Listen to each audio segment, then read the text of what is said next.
Bu Rika dulu mungkin, Bu Rika dulu. Ya. Takutnya. Assalamualaikum warahmatullahi wabarakatuh. Salam sejahtera untuk kita semua. Om Swastiastu, Namo Buddhaya, salam kebajikan rahayu.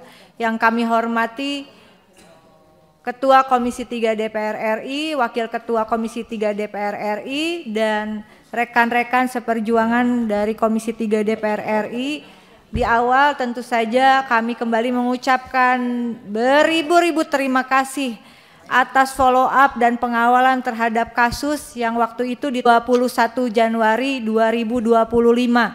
Meskipun pada tanggal 23 Januari dinyatakan vonis 1 tahun 8 bulan. Namun adanya pendampingan dan kemudian di follow up pada hari ini adalah suatu perjalanan yang luar biasa dalam upaya penegakan hukum di Republik tercinta ini. Hasbunallah wa ni'mal wakil, ni'mal maula wa ni'man nasir. Mudah-mudahan Bapak Ibu kita sepakat dari awal bahwa kita menghormati hukum yang ada dan mengapresiasi apa yang telah dilakukan oleh aparat penegak hukum.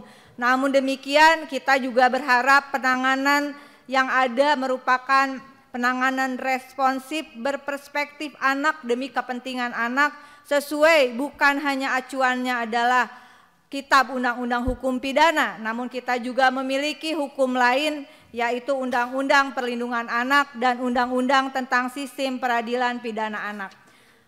Menimbang apa yang telah disampaikan oleh Saudara Kapolres tadi, Kabid Propam Polda Jabar, di Reskrim, Kapolres Kota Tasikmalaya, khususnya dari Kapolres, bahwa yang disampaikan Bapak Kapolres, mohon maaf, baru 2 minggu mungkin menjabat di Kota Tasikmalaya, dan kejadian ini sudah pada 17 November 2024. Kejadian pukul 1.30 waktu Indonesia bagian Barat di Wijaya Praja begitu, dan kemudian tadi dikatakan baru 2 minggu kemudian terjadi penangkapan juga. Tadi sudah disampaikan oleh ketua, ditanya itu adalah ternyata razia umum, bukan untuk kasus ini secara spesifik, sudah diberi keterangan oleh pihak Kapolres.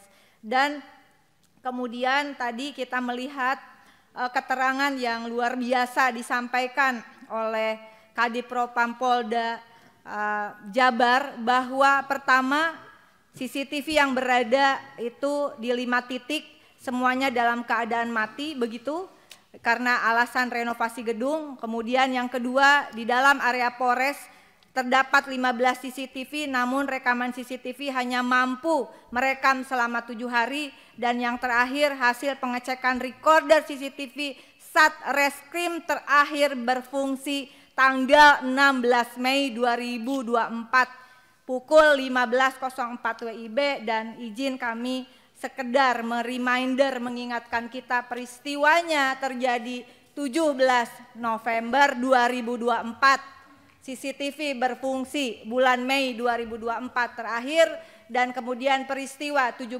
November 2024 dan BAP dilakukan pada tanggal, mohon dikoreksi jika saya salah, pada tanggal 30 November 2024 begitu ya Bu ya. Dan itu tadi kalau ada foto tadi sudah dinyatakan itu foto tanggal 3 Desember. Kita sepakat pada tanggal 21 Januari sesuai peraturan perundang-undangan yang ada bahwa pemeriksaan terhadap anak yang mengalami masalah hukum wajib hukumnya didampingi oleh orang tua sebagai wali, kemudian paling tidak ada bapasnya, ada kuasa hukum. Tidak ada kuasa hukum hadir saat mau persidangan, itu juga kita minta pertolongan kuasa hukum dari Kota Bandung, bukan orang Tasik. Nah, Bapak Ibu yang kami hormati, saya melanjutkan, tadi tidak sempat dibaca karena ini penting begitu. Pertama, bahwa tanggal 23 Januari adalah di mana 4 ABH dijatuhkan pidana tadi 1 tahun 8 bulan begitu, yang menurut pandangan kami ini tidak berpegang atau belum mengacu pada Undang-Undang SPPA. Kemudian yang kedua, Majelis Hakim dalam putusannya halaman 2 menyatakan bahwa penyidik dan penuntut umum tidak melakukan penahanan terhadap para anak. Padahal para anak sejak tanggal 1 Desember 2024 telah dilakukan penahanan sebagaimana tertuang dalam kutipan putusan nomor 8 Pidsus Anak 2024 PN Tasikmalaya. Ketiga, bahwa dari penetapan penahanan yang dikeluarkan oleh PN Tasikmalaya tersebut jelas bahwa Majelis Hakim telah melakukan penahanan sebanyak 2 kali terhadap ABH akibat dibatalkannya dakwaan penuntut umum dalam perkara pidana nomor 8 Sus Anak 2024 PN TSM dalam perkara dan ABH yang sama. Waktu 21 Januari telah terungkap di ruangan ini bahwa ini kasus 2 kali untuk hal yang sama, eksepsi waktu itu diterima begitu, tapi anak kembali ditahan dengan dakwaan kedua dengan kasus yang sama, majelis hakim yang sama dan JPU yang sama. Keempat, setelah membaca salinan putusan perkara pidana nomor 1, majelis hakim memutus perkara pidana ini. Kami berpandangan bahwa majelis hakim tidak mempertimbangkan apa-apa yang terungkap di muka persidangan secara komprehensif. Kami telah menghadirkan saksi ahli dari Universitas Mataram dan juga dari Universitas Indonesia.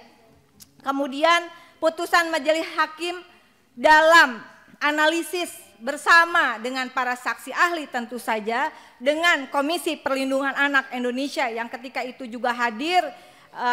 Putusan ini terindikasi didasarkan pada keterangan saksi tunggal dari korban Muhammad Taufik tanpa didukung bukti sah lainnya, di mana tidak ada bukti hasil laboratorium daktiloskopi sidik jari pada alat yang dipergunakan pembacokan. Kedua, adapun keterangan saksi verbalisan, ini kaitan dengan CCTV terakhir, itu berfungsinya Mei 2024.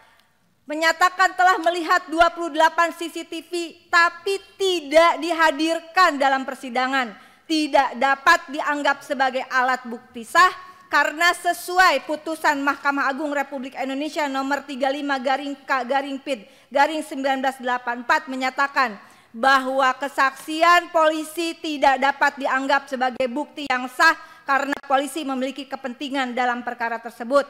Majelis hakim selanjutnya terindikasi tidak mempertimbangkan keterangan 9 orang saksi alibi yang diajukan PH dengan alasan tidak didukung bukti lainnya, di mana pertimbangan tersebut adalah pertimbangan yang terindikasi sesat karena keterangan saksi di bawah sumpah yang menerangkan di muka pengadilan adalah merupakan alat bukti yang sah dalam perkara pidana sebagaimana diatur dalam pasal 185 ayat 1 KUHP yang berbunyi keterangan saksi sebagai alat bukti ialah apa yang saksi nyatakan di sidang pengadilan. Majelis hakim terindikasi tidak mempertimbangkan proses hukum pada tahap penyidikan yang telah banyak melanggar ketentuan dalam Undang-Undang SPPA. Selanjutnya ada dugaan kuat penegakan hukum oleh APH di Kota Tasikmalaya. Terindikasi ini dipengaruhi kepentingan adanya pihak kelompok tertentu. Sebetulnya sudah bisa ditampilkan video dan sebagainya, tapi mungkin waktunya tidak sempat. Tak sempat baca berita? Dengarkan saja. Klik text to speech di sindonews.com.